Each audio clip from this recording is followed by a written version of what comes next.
Uphenduke waba nodlame umbhikisho wenhlangano iDudula Movement eBibhikisha eNyakatho yeGoli iphoqa ukuba baphume baphele abokufika abangenamvume yokuba kulelizwe.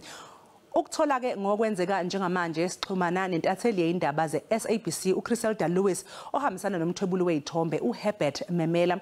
Criselda, sikwamukele indabeni zakusihlwa, awusitshele sinjani isimo lapha eAlexandra njengamanje? Sibingelele emakhaya nakuwe noxolo estudio. Masifika eAlexandra ekseni namhlanje siyasakhulumisana nabaholi beDudula Movement nokuwumbutho othi bonke abokufika nabangenazo izincwadi ezibagunyazayo ukuba lana eSouth Africa ababuyele emakhaya.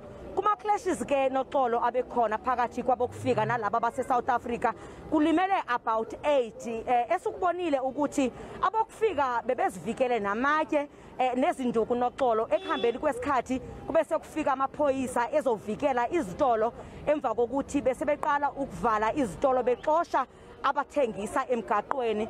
Noxolo amaphoyisa alindeleke ukuthi aqaphe lesisimo kuze kube sebusuku.